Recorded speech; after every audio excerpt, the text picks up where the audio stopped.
What are your thoughts on Sam Harris's idea that we can eventually use neuroscience to quantify human well-being and use that information to empirically evaluate ethics? Sam Harris has written a new book, a very interesting book, called The Moral Landscape. And he takes on the almost cliché of philosophy that science has nothing to say about morality. Science can tell us the how of things. Science cannot tell us what's good and what's bad. Well, I think maybe Sam's got a point. Sam thinks that you can. And he thinks that neuroscience can actually be used to tell when people are really, really suffering. You do have to make the assumption that what matters is suffering. You do have to make the assumption that the goal of morality is something like to reduce the total amount of suffering, to reduce the amount of suffering in either humans or sentient beings. But once you've done that, once you've accepted that that's your goal in your morality, then science, especially neuroscience, really can tell you when people suffer, when creatures suffer. And so I think he's got a very good point, and I strongly recommend the book, The Moral Landscape. What is your most scientifically unsubstantiated personal belief? I believe that if life is ever discovered elsewhere in the universe, however strange and alien and weird and unworldly it is, there's one thing we can be pretty sure of, and that is that it will be Darwinian life, that it will have evolved by something akin to Darwinian natural selection. It certainly will have evolved in a gradual sense. There'll be no sudden jumping into existence of complicated life. The only way you can get complexity, the only way you can get the prodigious complexity that is life, is by slow, gradual degrees. So it's going to be evolutionary. And now I stick my neck out a bit more. This is a bit harder to substantiate.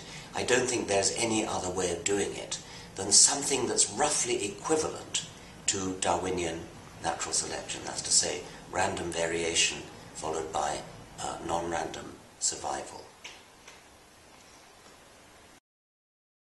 Schools in America seem to be mute on evolution so as not to pick a fight with intelligent designers. So why aren't American scientists more vocal about this, and what can be done?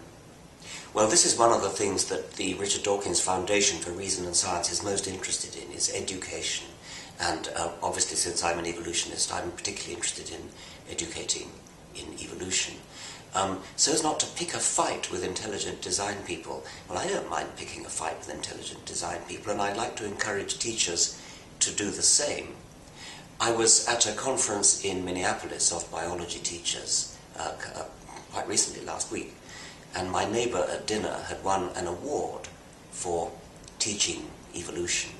And his technique was to avoid using the word, to avoid even telling the students that he was teaching them evolution, but just teach it to them anyway, and then let them in on the secret rather late on that that's what it was about. And that wouldn't be my way. I mean, my way would be if I felt that there were students there who, indeed, he did say that some of his colleagues were frightened of teaching evolution because the moment they said they were going to teach evolution, they got yelled at by some of the students. And I said, well, my reaction to that would be just to throw them out because they're wasting the time of the other students. However, I did see his point.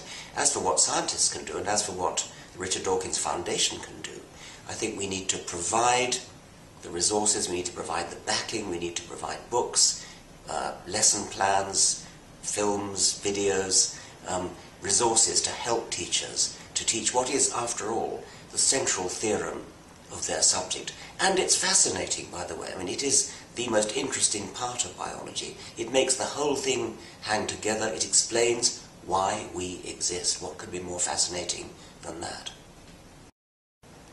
Where do you see religious fundamentalism in 5, 10, 50 years? And where do you see science in 5, 10, 50 years?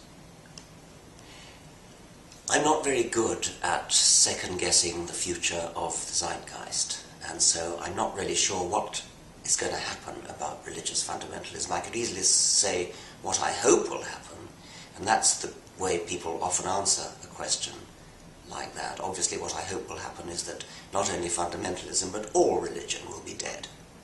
But I don't think that's very realistic. However, I think I've learned over the course of my life that when people do make forecasts, they're very often wrong. and very often we do get surprises. What I'm more confident about is where will science be? I mean, science is going to go on from strength to strength.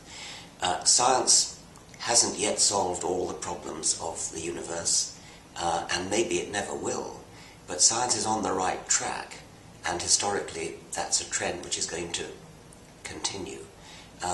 In my own subject of biology, it's going to be largely a matter of, I think, filling in the details.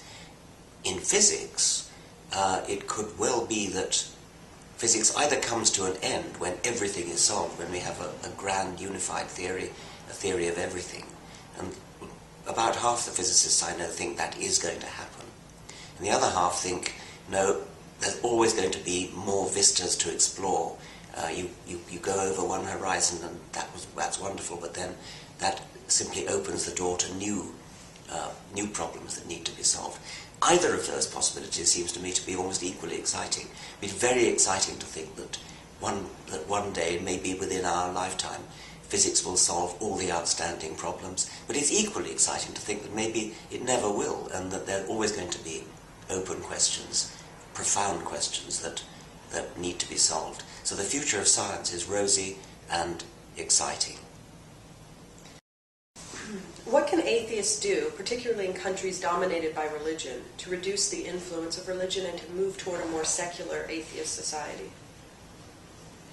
It's a very difficult question to know what you can do in those countries which are not only dominated by religion but are politically dominated, in the sense that it's actually quite risky to life and limb to come out as an atheist or to come out as a member of the wrong religion. I do think that there is hope in the internet. I think there's hope in the speed with which ideas can spread, given the modern internet. And so I think that one of the things that atheists can do is to try to propagate the truth, scientific truth, reason, skeptical, critical thinking, over the internet. Perhaps try to get speakers of other languages where religion is dominant in an oppressive way.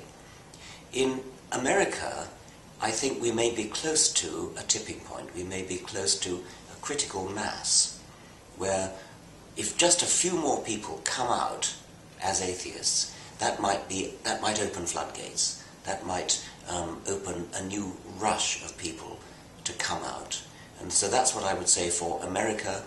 That my goal there, and this is one of the goals of the Richard Dawkins Foundation for Reason and Science, is to push up to the tipping point, up to the point of critical mass.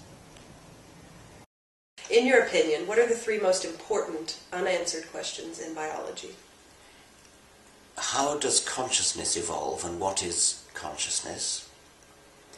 How did life itself begin from non-life? What was the origin of the first self-replicating molecule, the first gene, in effect?